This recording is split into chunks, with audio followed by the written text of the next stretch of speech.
The Dear and Departed had been a fan favorite amongst the rock and post-punk community in the mid to late 2000s. From touring alongside popular bands like Avenged Sevenfold, which A Little Piece of Heaven is still one of my faves by them, to being produced by Chad Gilbert, who had worked with another one of my favorites, New Found Glory, it was only a matter of time before this band would become very successful with Dan the Man Smith, or Dan Under, behind its vocals. But it wasn't just the music that brought a new wave of fans, as Dan would also be a talented tattoo artist who would be featured on the hit reality show LA Ink. next to Kat Von D. LA Ink. was my go-to as a kid, and I had already mentioned this in a previous video, so I won't go that in depth, but there will be a card at the top if you want to check that out. Through Dan's appearance on LA Ink., I was introduced to the Dear and Departed and immediately became starstruck with their unique sound. Their instrumentals are so crisp, and Dan has such a clear vocal range similar to what you can find with The Cure. At the height of the band's success, they would announce on social media after the 2010s that they would part ways, leaving fans like me sad but wishing for the best for what they left. What would happen to this amazing piece of sound that we call the Dear and Departed? And was it because of issues with band members, or was it because of its ties with LA Ink. that left it to fade?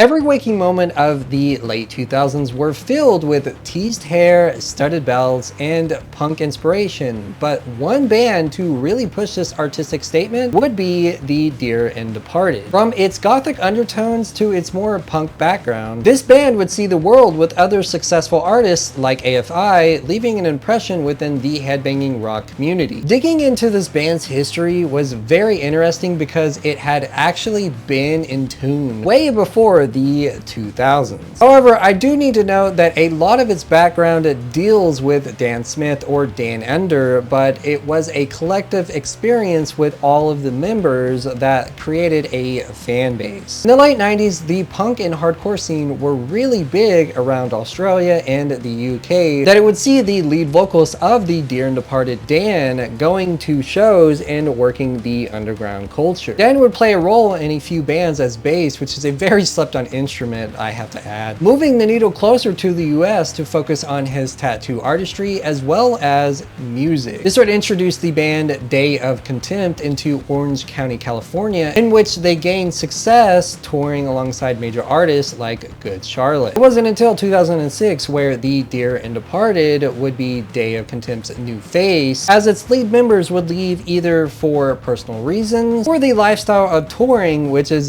definitely rough. Now, I have brought up Dan quite a bit, but it does appear that his tattoo career within the US, as well as playing with Day of Contempt, would show the ambition to keep the music alive, which in return created the Dear and Departed. This band would see multiple chords of success right after, but was it due to the art of ink? The Dear and Departed would make a statement in 2006, becoming the new wave for post-punk. With their album release of Something Quite Peculiar, they would hit the road and stage, bringing their artistic value to events such as Vans Warped Tour. The fascinating part about this band was how connected it was to not only the music of the time, but also legendary labels and producers like Chad Gilbert, who had worked with A Day to Remember and, oh yeah, the Tattoo Lifestyle. Dan would use his talents of throwing down some ink to push the Dear and Departed into starstruck mentality. His connections with the industry, as well as being on the reality show LA Ink., gave way to a few successful albums with the band. I was introduced to the Dear and Departed because of that show, and as basic as it sounds, Matter of Time is one of my favorites by them because the music video and Dan's vocals bring in an influence of love. But it wasn't just the show or his artistic value with tattooing that took the world by a landslide. Their instrumentals and crisp vocals would give fans a reason to show some love while touring. Digging through comments on this band was amazing because I got to see how important they were to people as well as the culture. The Dear and Departed would influence the future and push tones we heard from The Cure into a new age of discovery. However, reality would set in, and by the 2010s, the band would face the music, leaving for some heartbreak.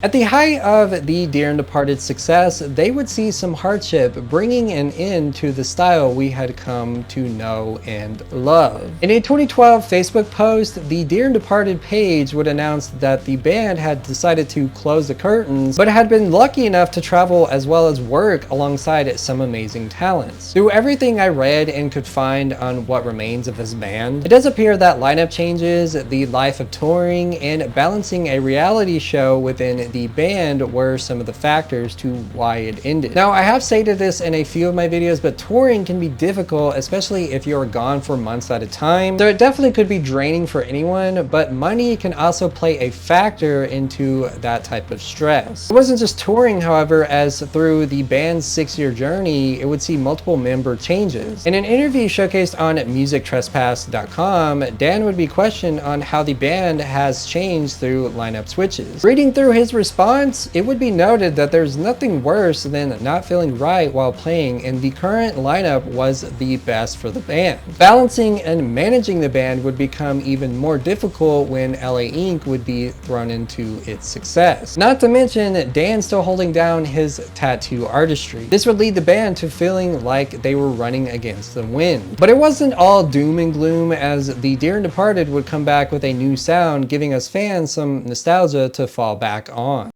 Even though the Dear and Departed faded from the stage after the 2010s, its history can be seen in Dan's artwork as well as his other band Sharp Shock, which has a more punk vibe. Dear and Departed meant a lot to me growing up because it showcased a different world of punk. And Dan is definitely talented, which a lot of what the Dear and Departed was because of his background. But all of the members also created a culture for fans like me to hold on to. So it wasn't just Dan, it was the group itself. There's a lot of influence in this band, so much so that even some of the past members like Lisa Marks, who can be seen in other successful metal bands like Kitty, would join for a brief amount of time. All of the talent backing this band within the industry is insane and would leave a mark on what could be achieved. So before I end this video, I have to say, looking through everything of what this band was, it gave me hope that even my talents can be seen.